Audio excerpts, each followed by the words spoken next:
to be set free in that world.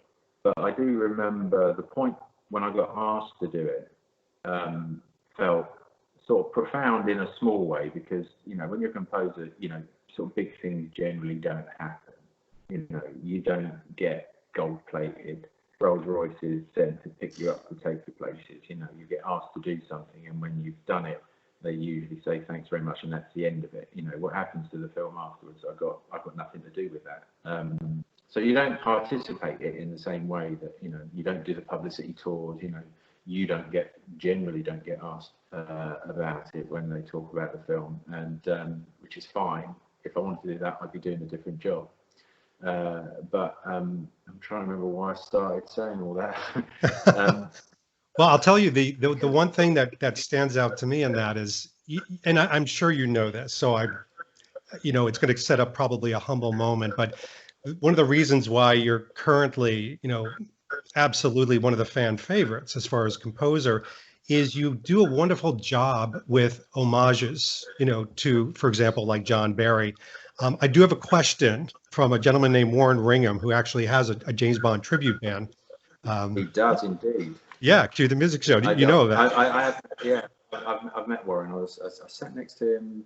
There was a talk somewhere in London, a cafe in London, and he was just sitting next to me. And he gave his card, and we would, you know, he's a trumpet player, and he said he had all arrangements of Bond stuff, and I've sort of subsequently, you know, seen the band, not live, but obviously on the, you know, on YouTube and everything. And I mean, they do a phenomenal job of making that stuff work, you know. And what I loved about Warren was that, you know, he was as enthusiastic about the music as anyone, you know, that I've met that's enthusiastic about him. And you can tell, you know, it's that thing about the energy being there. You know, it's like he's got the ear for it, and more importantly, you know, I think he understands what makes it work. You know, there's a thing about it which I think you've got to get, and you know, and the fact that he does Bond music shows that aren't all songs. You know, he'll do you know, cues from films and everything. That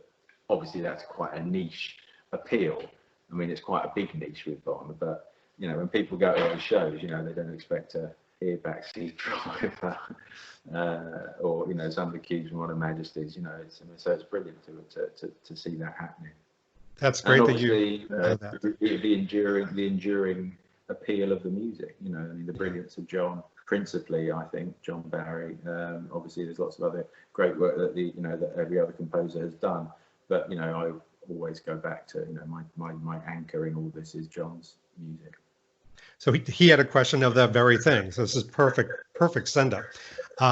Warren says, you've been very proactive in using homage and quotes of Barry in your scores, and it dedicated a whole album to reimagining some of his work, which we just talked about. Is there any cue or motif left that you have a burning desire to work on in any project anytime soon? Well, I think most of those appeared in Tomorrow Never Dies, in a way, you know, and it was probably more about that that I loved them. It was just, you know, the From Russia with Love, you know, sort of brass, that,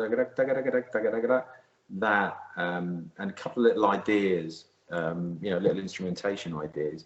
But since then, there hasn't really, I don't think I've really done that. You know, I think I've quoted the drum score because it always felt a bit odd when you start drawing the shape of a new film to hark back in that way to other films. Tomorrow Never Dies, pure enthusiasm and love